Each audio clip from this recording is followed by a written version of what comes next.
So the LA Dodgers won the race for Shohei Ohtani. Not by much.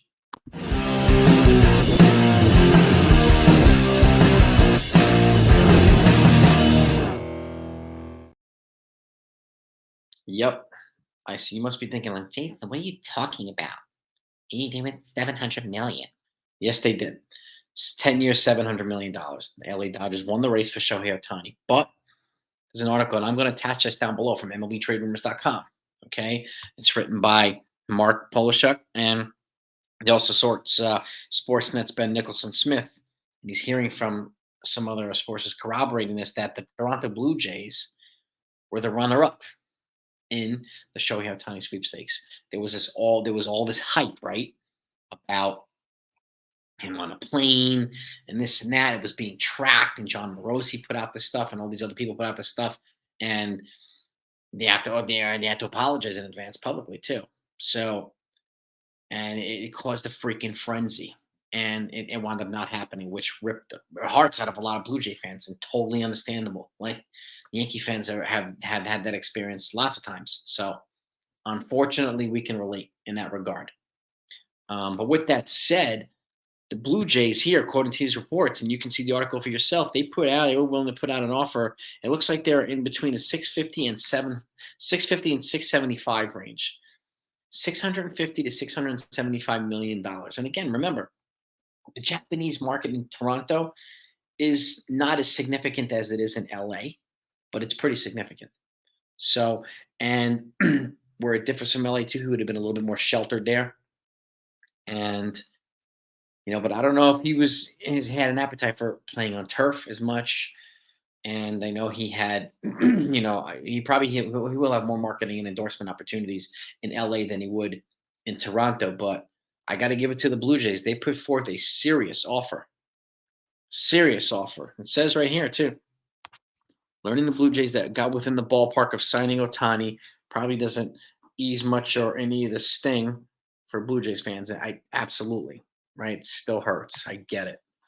The fact that the Blue Jays were willing to spend between 650 and 675, and doesn't necessarily mean that the team had that much to spend in general this offseason. They're owned by the Rogers Corp. They're owned by a gigantic corporation, so they are a very wealthy franchise, extremely wealthy franchise. Okay, Dodgers represent. You're right at the very top, right? An absolute powerhouse of ownership, and also an absolute powerhouse of a run organization. Okay. And they apparently made a trade with the Yankees today too, which we're still waiting on the details of. And I would have guessed they're going to come out tomorrow. So if you're somehow not subscribed to this channel, hit that sub button right now, please, and hit the notification button too, because when the news comes out on that, and that could have some ample ramifications too. What I'm hearing is, and this is right from Ken Rosenthal and Joel Sherman, who both put out this earlier, and we'll see if it actually happens. But those are two pretty credible sources, okay? And maybe there's a holdup somewhere, or I don't know what's going on. We'll find out. But it said that the Dodgers were sending two 40-man roster players over to the Yankees, and their 40-man roster is pretty good. So the Yankees are probably going to get two pretty good players. Okay, in exchange for a non-40-man roster player heading back to the Dodgers. And again, this is to make room for Ohtani and Joe Kelly, who they re-signed from the bullpen. So, and if the Yankees somehow get one or two lefty relievers with a couple of controllable years, then maybe they don't have to move Gleyber Torres now for relief pitching, because they would have gotten from the Dodgers in this trade, which could be a very helpful trade. And again, believe it when we see it. We'll see what the names are, and then we'll go from there. But if the Yankees really want to go all in, right, this type of trade allows them to keep Gleyber Torres, okay, and add into that lineup, which just added Juan Soto and Alex Verdugo and Frank Grisham. So it's a whole different ball game there. The whole lineup is just lengthened and more dangerous and more formidable if they do that.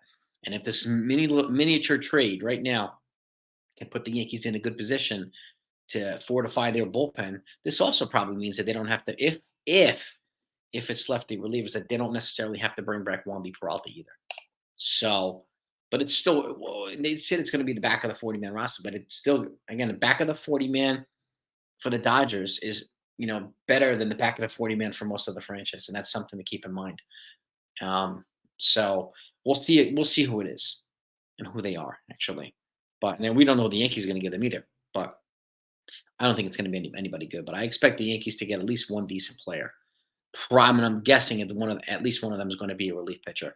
Hopefully a lefty. They've got a significant amount of lefty relievers there on the 40 man. So Ryan Yarbrough and a couple other players too. And I actually have it right here. Actually, let me look. Yeah, we'll go over while we're on here. We'll go over the Dodgers 40 man, right?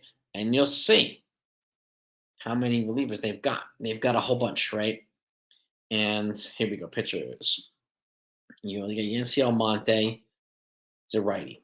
We'll just go over the lefties actually. Caleb Ferguson throws lefty, 6'3", 226. He's a young pitcher. They've got Victor Gonzalez, a lefty, 6 feet 180, young pitcher too. And then they've got Brian Hudson, lefty, 6'8", 220. Okay. They've got, and these are probably the most gettable of any of them. So I'm not even mentioning guys like Dustin Mayo, Bristol Gratterall, or any of those guys because they're probably not the ones that are going to be moved. Ryan Yarbrough, like I said, he's 31. He's got 1 year control left. Then you got a guy like Alex Vesia, who's got I think 3 or 4 years of control, and he's young too. He was born in 1996. I mean, he's 27 years old. He's got 3 years of control before free agency. So these are the types of guys that could represent a Yankee return or return to the Yankees. Maybe they'll get one of them, and which would represent a nice. But the two players are going to be on this 40 man. Okay, and the Yankees, I'm going to imagine, are going to be asking for arms because they need to replenish the pitching that they just gave up. They gave up almost, I think it was 7 or 8 pitchers in 2 trades, in the Soto trade and in the Verdugo trade. So not all they were not all in the 40 man, but 6 of them were on the 40 man. So 5 of them. So I would imagine these are both going to be arms coming back to the Yankees. And again, if you look at their 40 man, they've got a lot of pitching on 40 man. So something to think about, something to look forward to, hopefully. But that's what we got. Let me know what your thoughts are on the Shohei Ohtani runner-up sweepstakes because it's pretty formidable. And again, that tells me and I said this yesterday, and I don't know how many people agree with me or not. Some people don't, but and I'm still a firm believer in this, that the Shohei Ohtani contract, even it doesn't matter if it's deferred money. Okay, he's still going to get $700 million. Even if it's $700 million now, is not worth $700 million later. The contract is guaranteed. So even it might be worth, $800 million then or whatever, he's still getting $700 million one way or the other. And my guess is that's going to be Scott Boras's asking price. Asking price. I'm not saying he's going to get it, but that'll probably be his asking price for Juan Soto next year, who's 5 years younger than Ohtani. 5 years younger than Ohtani. So maybe even this year, maybe the Yankees will be wise to preemptively try to get the extension done, knowing it's going to cost a hell of a lot more than what it'll cost. This Ohtani sets things up to a new threshold. It almost makes the collective bargaining threshold irrelevant. It really does.